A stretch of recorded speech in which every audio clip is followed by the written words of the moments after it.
Hello everyone. काफ़ी लंबे समय के बाद आप सबके सामने फिर एक बार फिर से वही कहानियों का रुख करते हैं। आपको जैसा सबको पता है, आपने सीसीडी सुना है क्या? ज़्यादातर हम में से लोग शायद वहाँ पे जाके कॉफ़ी भी पी चुके होंगे, और शायद आप लोगों को पता भी नहीं है। मैं अपना एक टॉप सीक्रेट आप लोगों से शेयर करती हूँ। मेरी जो फेवरेट कॉफ़ी बनना शुरू हुई, मेरी फेवरेट जो है वो कॉफ़ी है बेवरेज में अगर हम बात करें तो वो सीसीडी से ही शुरुआत हुई। अब इसके पीछे की कहानी पे चलते हैं। आप लोगों को शायद पता नहीं है, सीसीडी जो है वो हमारा एक इंडियन बिजनेसमैन की देन है, सिद्धार्थ हेगड़े की। अच्छा, उन्होंने जब बिजनेस स्टार्ट किया, बहुत सारा इन्होंने अपने कैफे डेज खोले।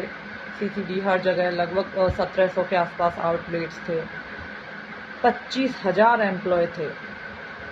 लेकिन 2019, जैसा आप लोगों को सबको पता है, कोविड का समय, 7200 करोड़ के कर्ज के साथ सिद्धार्थ जी को कोरोना की वजह या कोई दूसरी वजह, मुझे एग्जैक्ट नहीं पता, लेकिन उनकी 2019 में मौत हो गई, जुलाई 2019 में।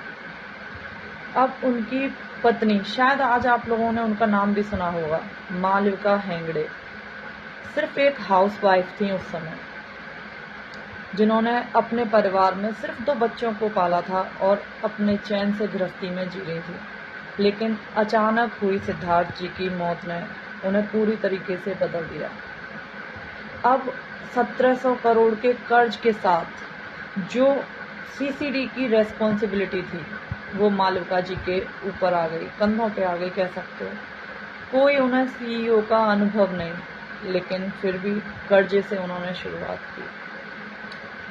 उन्होंने अपने 25,000 एम्प्लॉयज़ को एक पत्र लिखा, जिसमें उन्होंने सिर्फ एक बात कही, हम हारेंगे नहीं, हम लड़ेंगे, आखिर तक लड़ेंगे।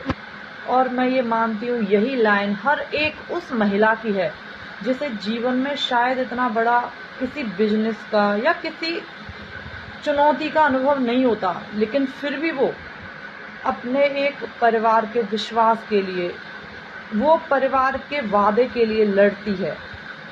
और वही लड़ाई उन्होंने शुरुआत की, और आज हम सभी शायद देख रहे हैं जो उनका कर्ज था वो रिकवर हो चुका है, और फिर से नए सीसीडी के आउटलेट्स ओपन किए जा रहे हैं जगह जगह।